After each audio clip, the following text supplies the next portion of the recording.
not be able to like up level and get to what they need to do so that they can share their message, Yeah. right? You're literally clogging traffic, so stop it.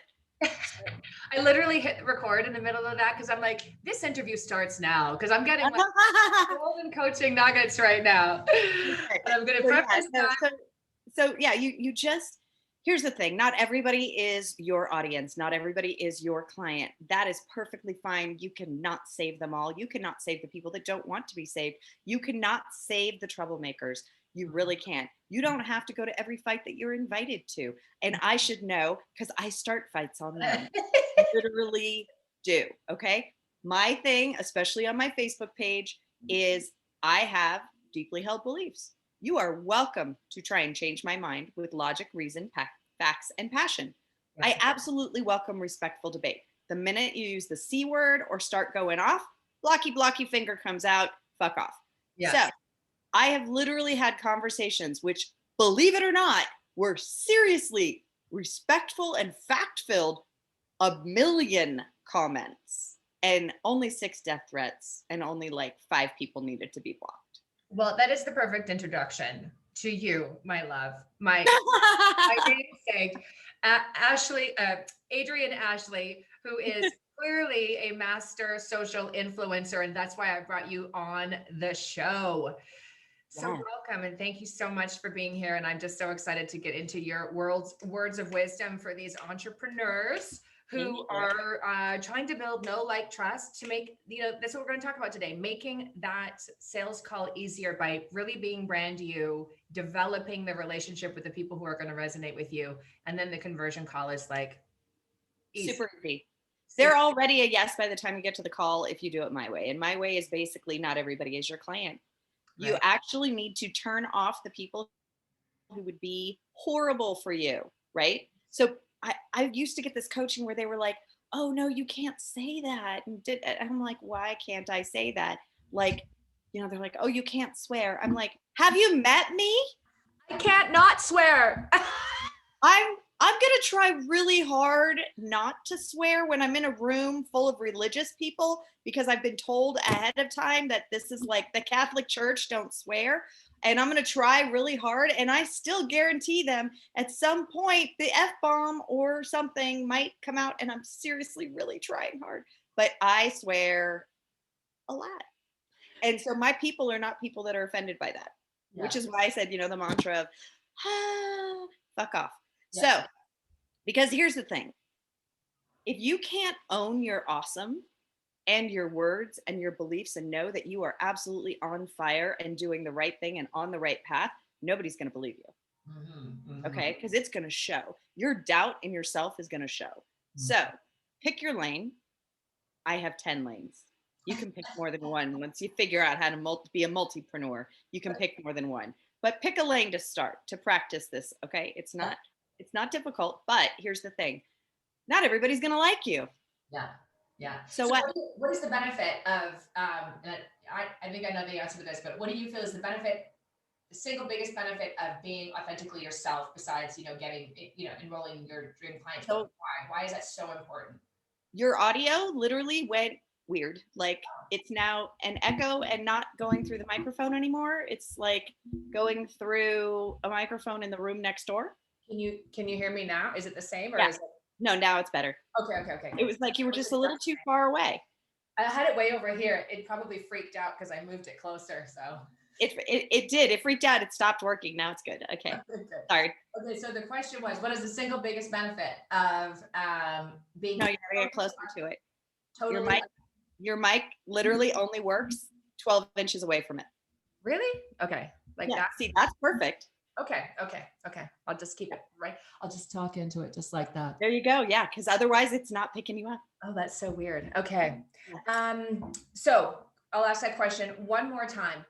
Yeah. What is the single biggest benefit of showing up authentically you, even if it's obnoxious and you repel people? Besides, the obvious that you're going to attract your tribe, but what's the benefit of attracting just your tribe versus selling millions to everybody?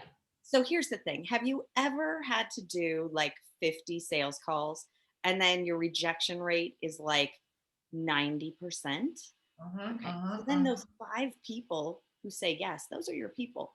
But you Mhm. just wasted all that time with those 45 people who weren't your people. Mhm. Allow them to opt themselves out of the process. So set up a few hurdles. Okay. Now, a lot of people go into desperation mode and they're like, no, I need as many people as possible. And I'm like, no, you don't. I used to do masterminds. I had 5 to 10 people a month come to my house. We ended up having sleepovers and made dinner, and like it was crazy business. It was awesome. That's But it totally made me plenty of money to support myself and all of my other startup endeavors. So you don't need hundreds of thousands of people. You right. can if you want to, right? So I like to have conversations online with hundreds of thousands of people, but I am very cautious about whose money I take. And Mhm. I will tell you why. Okay, the sales thing, they're always like, here's how you close, here's how you close. And I'm like, here's how you don't take stupid money, Mhm. right? Don't take asshole money. Don't Mhm. take crazy ass bitch money. Mhm. No, I say I have a no assholes, no douchebags policy. Also, no crazy ass bitches. So you want to look at the history of the people. So I had one person, and I shouldn't have taken her money, and I knew I shouldn't have taken her money, um, and I just had this feeling I shouldn't have taken her money. And then so she worked it hard. She negotiated for more than the program offered. You know, she was supposed to get monthly coaching. She got weekly. In like, I think in 3 months, she had sent me and the team like close to 300 emails. She would send an email Friday night at 10 o'clock and then call screaming at 7:30 Saturday morning because we hadn't answered her email yet. And I was like away speaking at a conference, like that kind of thing. Right. Yeah. And then, my program, it was a year-long program, and it said you had to work the program for 6 months. And if it didn't work, then there was a full guarantee. At 3 months, she's like, well, I really need a refund. It's not you, it's me. You're brilliant. I can't do all these things. I need to hire people to execute all of this. And I said, so you want to take the plan that I just gave you and strategized and, designed specifically custom for you, and then me give you a refund so you can hire people to execute the plan that I've no longer been paid for? Mhm. Mhm. No. Mhm. And then she went batshit. Yeah. So Yeah. um, you got to find out ahead of time if these people are your people, right? What do they do? I found out later on that she literally would pre-negotiate for a better deal, get even more than she negotiated for, and then ask for a refund. And that was actually her process. No And I way. didn't know that until afterwards. So So as much free coaching as possible and then just bolt. right. So you've got to look at, the people who are the fastest ones to say yes, especially to a high ticket, tend to be the ones who are the easiest to work with. I don't know why that is, but it's true, Yeah. right? They're used to paying for what they need Yeah. and getting, squeezing all of the juice and getting all of the training and doing all of the work and actually succeeding with what you're teaching them. So that's just been my experience, right? So never work hard to convince somebody to give you their money. Mhm. Mhm. It's not going to work out. It Mhm. really isn't, right? So set up your funnel so that they have to jump through a few hurdles to qualify themselves. Like, are they even ready for you? Like, if you have anything technical in your suite of what you're going to be selling them, oh my goodness, make sure that they have that technical baseline so that they're not like, I don't know how to log into WordPress. I'm like, it's all the same in every 100, 200 million websites. It's whatever the website is slash WP-admin, unless they're really sexy with the security and then they change it to something else. But 99.9% of the time, they don't. So if they can't do the basics, like you need to have a prerequisites. What are your prerequisites, right? Put them through some hurdles, have some conversations with them ahead of time. Mhm. Make sure they're ready for you. I spent 10 years on the motivational speaking circuit with some of the top people. And so I have a lot of lessons learned from them as well in Mhm. terms of, whose money not to take. And you really got to do the prerequisites. You got to qualify them, application, like how ready are they? How Mhm. worthy are they? Because here's the other thing, especially if you're doing high ticket, your name is now associated with them. Do you really want them? So Mhm. that's one of the other things is like, what are they working on? What Mhm. is it that they want to promote? What am I going to help them do?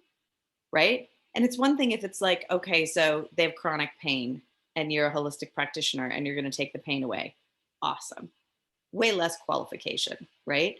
Unless this is someone who is permanently stuck in victimhood, and then you need to do mindset work on them in order to get your holistic tactic to actually work.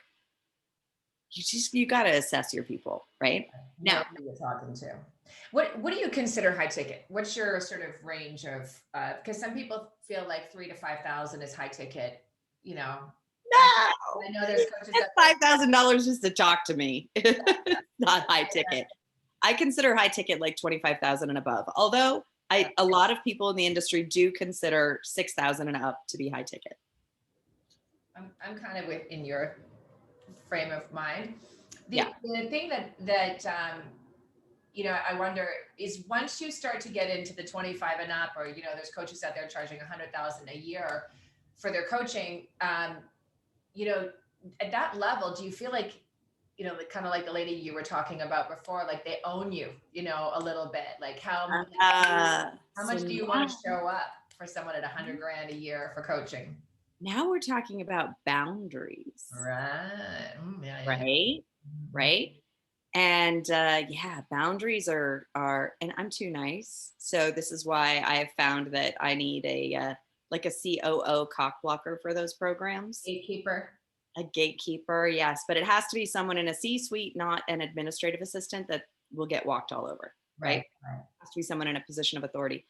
When you start going to those high ticket ones, what you generally want to give them rather than access to you is access that they would never have otherwise, right?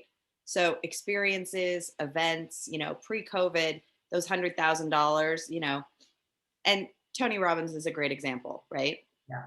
Probably the pinnacle of $100,000 masterminds, although there are about 30 of them that I know. And I would say most of them are pretty badass. Number one, access to the other people in the group who could also afford $100,000. Right. Whenever Tony would speak, VIP access to whatever event he was going to. And then every quarter, experiences of a lifetime, like, I don't know, dinner on the Wall of China. My girlfriend actually used to plan all of his events. So I have like insider knowledge on all of the crazy, amazing things that he used to do. Right. So when you're looking at what you can offer for high ticket, don't think about everything, you know, that you have to do, right?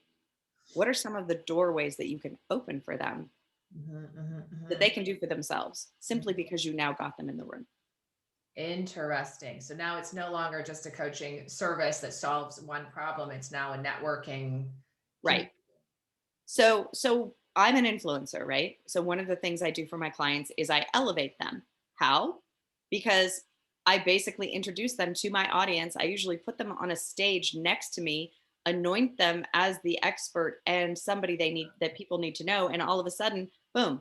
I mean, I've done that to one blockchain influencer, and within, I think, about 2 months, she was getting her own stages booked, emceeing events, wrote a book, like the whole, like, amazing. Okay. And she's one of the companies that I advise, and she's amazing. She's amazing. So here's the caveat, right? I can't turn a pile of shit into a pile of gold. So we say you can't shine shit. That's what I can't, right? So like with Monica Profit, I met her at my pitch competition at my Crypto Vixens Investors Lounge in New Orleans. She had no notice, and I threw her on stage pitching to Tim Draper and the rest of the investors, and she crushed it. Okay, so she's a freaking baller. She knows her stuff. She's brilliant. She's an exceptional CEO. So you see, when you have somebody like that, you're starting already with something that's like, come on, how hard is that going to be? And it's not. Is that your coaching service? Like, is that what you offer as a mentor? Is that level of exposure? And I open doors, put people on stages, drag them with me, turn them into influencers, to experts. I mean, I've done it to several people where I literally went on tour with them. I just took them on tour with me. That is so much fun. I want to be your friend. But remember, all of these people were already exceptional. I didn't make them exceptional. I said yes to people who were exceptional, who wanted to work with me.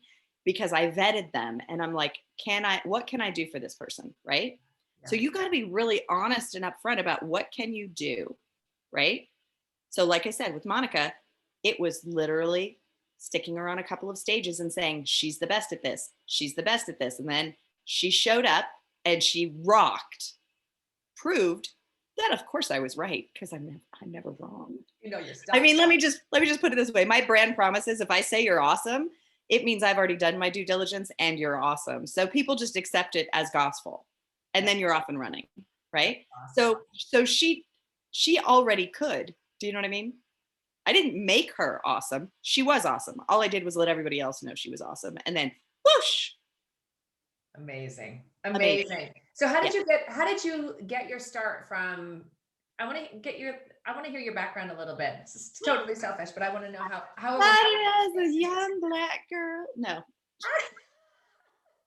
So I grew up in Marin County, California, one of the richest counties in the country, with a mom on welfare, and basically started becoming an entrepreneur at the age of 7, making headbands for the dance shop out of scraps from the fabric store. So I'd buy 25, 50 cents worth of scraps, turn it into a decorated, awesome headband, sell it to them for $7. They'd sell it for 20.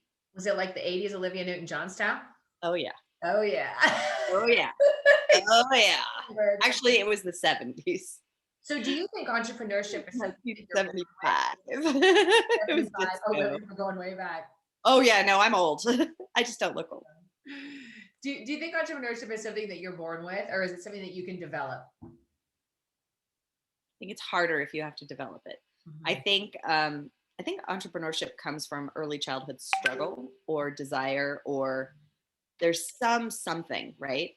And what's funny is I have friends who have, a ridiculous number of children.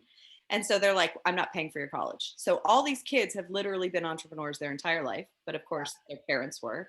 Yeah. So they've literally developed businesses, done businesses. Some of them went to college because they made enough money and they wanted to go to college. The other ones are like, why would I go to college? They're already making, And that's 18 years old, and they're already making 6 figures. They're like, why would I go to college? You know, So I noticed too that the millennial generation of influencers are really unique. Like growing up in the 70s and 80s, we had a way more traditional viewpoint of career paths. And I feel like these younger people out there in the entrepreneurial digital space, like they've never known anything other right, than that level of mass exposure, and right. they're so unafraid of like rejection, like they've never known rejection. It's like they don't even, they're like, whatever, I'm putting myself on TikTok for 10 million people. Like that scares the hell out of me. Like what do you think is different about this new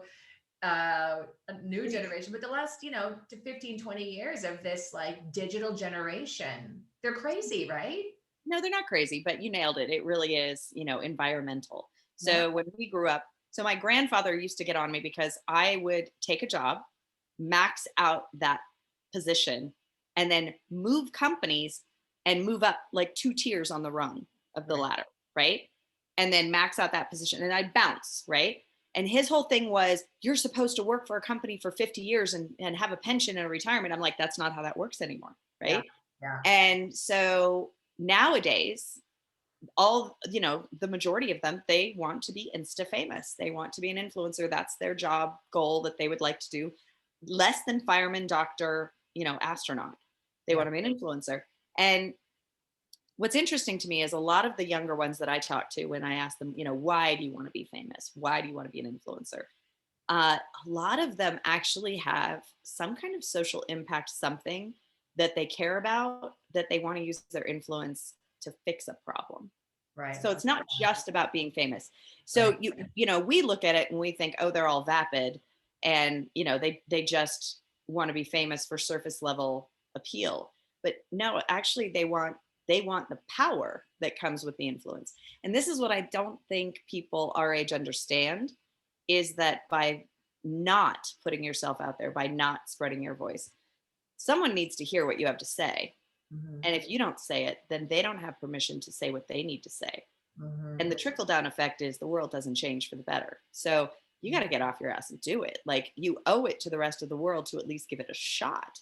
And whether you say it eloquently or you say it and you stumble the first 1,000 times you say it, you still need to say it, right? Just say something. Say so, right? Say something. And so it's a real interesting situation. And one of the best compliments I ever got was people who have known me online through Facebook or whatever, or Twitter, or what. I just got dragged to Instagram. I've been on for a while, but I just got dragged there because Clubhouse. I put on my Clubhouse profile, DM me on Twitter, I suck at Instagram, right? So I'm dealing with my Twitter DMs and I'm like, da da da da da da. A week later, I finally find my Instagram inbox, which, keep in mind, I keep losing the fucker. I don't know where anything is. Okay. Got 400 message requests. And I was like, FML. Like, really? You're going to make me learn Instagram? Okay. So I'm learning and I'm growing. I mean, I've gained over 1,000 followers in 30 days since I've been actually using Instagram. So it's not bad. I'm getting it. I'll get better. Yeah. I still hate it. Yeah. I want to put a link. I want a fucking link in my post. I can't put a link in my post. That's what I'm thinking. I'm like, I've never had that link. I'm watching all these links going, oh, that's a cool idea. Oh. I feel like I'm so behind the 8 ball sometimes with these kids. They're just on it. They're on it. And here's the thing, for those of you who are new to social media or not comfortable with social media, you need to have access to a teenager or a millennial. This is a must. They are in your neighborhood. You can find somebody's kid that's trustworthy, whatever. You must have one. And in desperate times, I have literally gone to the mall, handed my cell phone to a teenager and said, I need to do this. And they go, here. Yeah. My 7-year-old is on TikTok. I'm like, what? What are you doing? Yeah, it's insane. It's insane. It's fun. Right. So for me, it was when I really figured out that I was old, which, keep in mind, I'm not that old, and I'm still an influencer and I still dominate, but it was Snapchat. So they designed Snapchat to basically have parental controls built in because we all go top down, left to right. Okay. This is how we read. The menu, the cheeseburger, is in the upper left. You click it, there's your menu item, and this is how websites flow, right? Yeah. Yeah, that's not how Snapchat works. Snapchat, you're in the middle, and you can go up, you can go down, you can go this way, you can go this way, from this way, you can go this way and this way. And it's like, you can't find shit. It's like a maze. What? This is how they keep parents out. Oh, it's parental control. Like it's parental controls, because within 30 seconds, we're frustrated as fuck and we shut the thing down. So our kids can do whatever the hell they want because we can't find it. Oh my gosh, that's hilarious. And at least with TikTok, it's a little less that. It's a little that, but it's a little less that. Well, okay, so what do you think about, so we were kind of on the subject of know, like, trust. So become an influencer in your space, build trust and rapport, be totally authentically you so that you're going to attract your ideal client, people who are actually going to show up and work with you.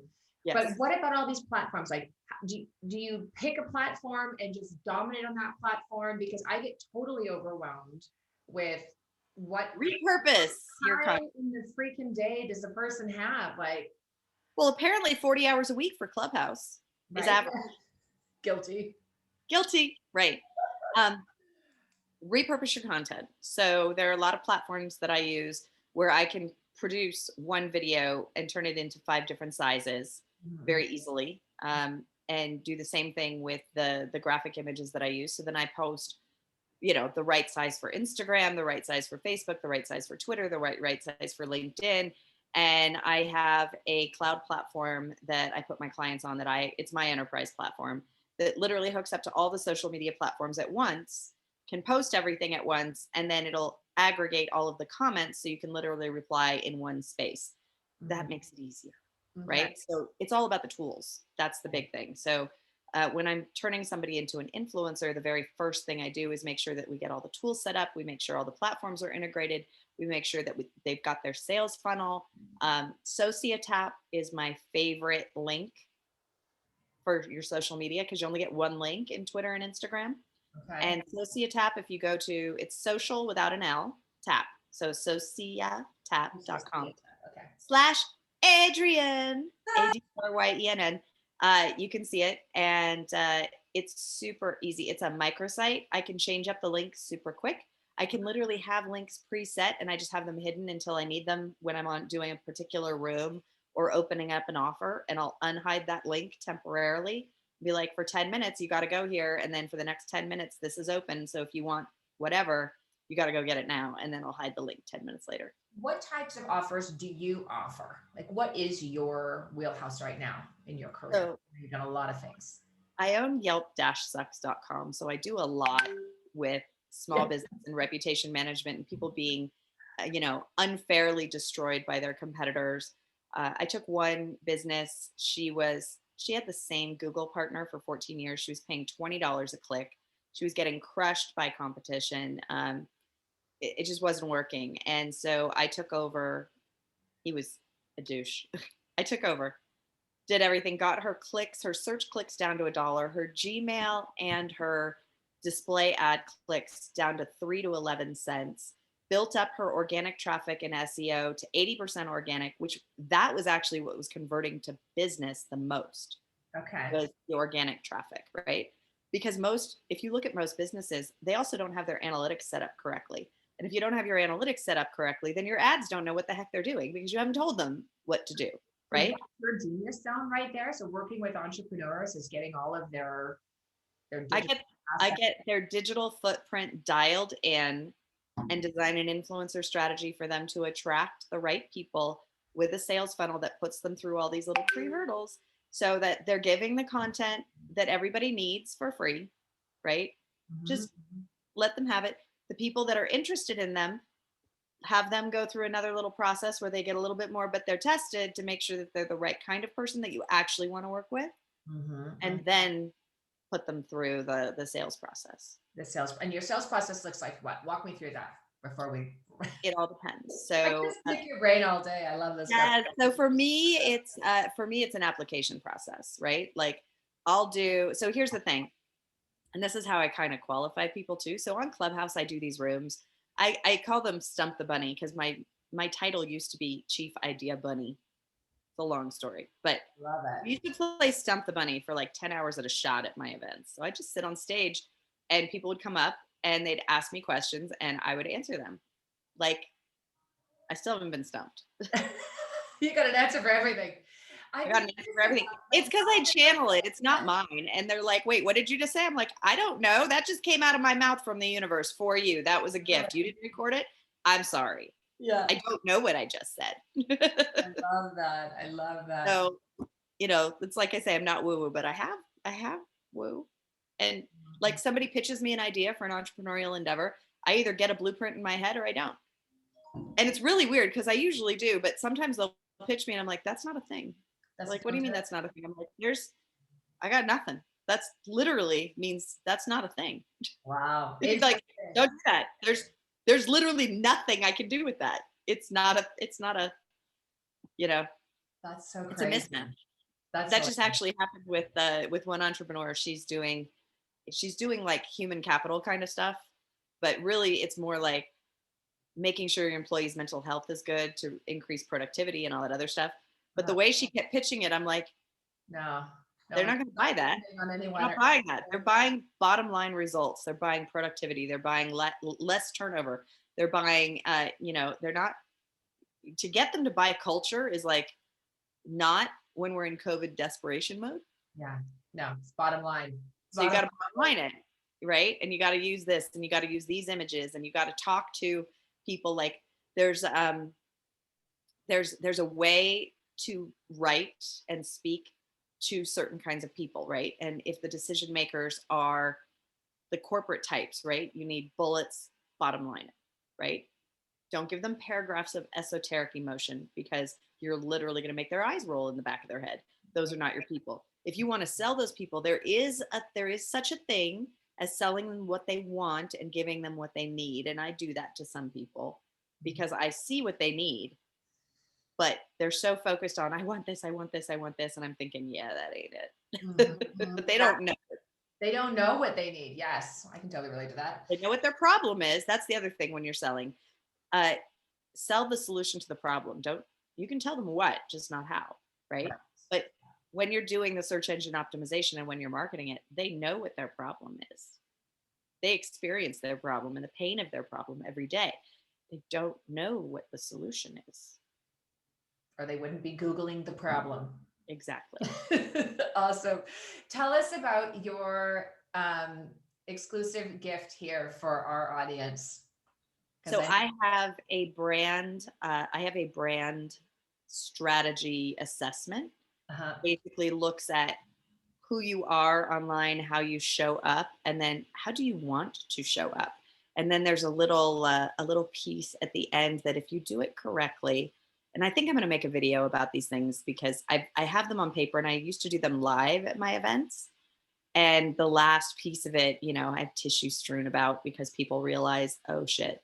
And like one of my events, one of my clients was there and she was sitting next to her she was sitting next to her husband and then her business partner and then her business partner's brother. And she's doing this, it's kind of a, what do you really want in your life exercise. It's a process I put people through. And she realized everything she didn't want was embodied in her husband and everything she did want is embodied in the brother of her business partner. Oh my God. And so that realization, let me just put it this way. There was some drama, but she's now married to the former business partner's brother, and they're happy as can be and a perfect match. Isn't that crazy? So, getting down to the truth can create some drama. I mean, you've got to make way for the things that you really want. And a lot of us we've built a sand castle, on loose foundations. Yep. And the other thing is I say, look, you are probably really comfortable in your box. You've decorated your box. You've spent a lot of time there. You've figured out the furniture. You feng shuied your box. Mm-hmm. But if you want something more, it's outside your box. Mm-hmm. And a lot of people have a hard time leaving it. So I say burn it. Like don't create limitations that are artificial simply for comfort. There don't have to be limitations. You don't have to only think in one particular vertical. I mean, I'm in the entertainment business. I'm in blockchain. I'm in dating. I'm in startups. I'm in investor relations. I have clients in green energy. I have clients who are doing like medical tech stuff, like everything. I don't have a vertical because it's either something that I'm interested in and I think the founders could do it, or I'm not interested. But I'm not limited by a particular industry, right? So don't feel like you have to be limited. Now, obviously, if you're a holistic practitioner and you really only want to focus on people who have back pain, then that's one thing. I have a hard time coaching those people because it is their particular vertical is so limited, right? Mm-hmm. But I have helped a physical therapist to really reach out and stretch out and do this whole senior falls thing. I mean, he was doing senior falls, but we promoted it and we made a whole book about it and all this other stuff. So really increasing his exposure, even though what he does is a brick and mortar physical therapist. Mm-hmm, mm-hmm. So it's finding new avenues and new revenue streams and new niches outside the box, particularly. Yeah, I love that. I love those conversations too. I love the creative aspect of entrepreneurship. Yes. Awesome. Okay. Well, you know what? Thank you so much for being on this summit. I feel like I've had these incredible influencers. So I feel very blessed to have had you and your wisdom nuggets. And you guys look out for, we'll pop the link into what's the title of your program? It's called? The gift is just a quick start brand summary. Quick start brand summary. Okay. Because here's the thing. If you don't know where you're starting, you have no idea how to calculate how far you've come or what's working. Mm-hmm. And nobody ever does a baseline assessment. Mm-hmm. And then they never actually decide how they want to show up. They just show up and then they don't understand. So like my brand, I'm goofy, prolific. I swear, Like you really got to outline, who are you? What is your avatar? And then what's the avatar of the person that you want? Yeah. Is that a match? We just found one with one client that was not a match. I'm like, oh yeah, they are never going to talk to you. Not for you. Not for you. Great target market, not for you. That's Not a for you. result. Do you find that designing your brand or getting really, really clear about that brand strategy allows you to kind of gauge the trajectory of your career path, your business path? I think it gives you an idea of what opportunity is available, Mhm. and maybe some of the decisions that you've been making, why they weren't working, Mhm. which can be a pretty good aha, like, oh, got it. And Mhm. then you can pivot. Awesome. Yeah. Adryenn, thank you so, so much. We're going to let you go. Don't hang up because I could I keep got forever French and ever. toast and bacon downstairs and I can smell it. And I'm just Okay, like, yeah. oh Awesome. Thanks so much again. And we'll pop that into the email for the summit for my viewers. And we will see you on the other side. my God. Thanks.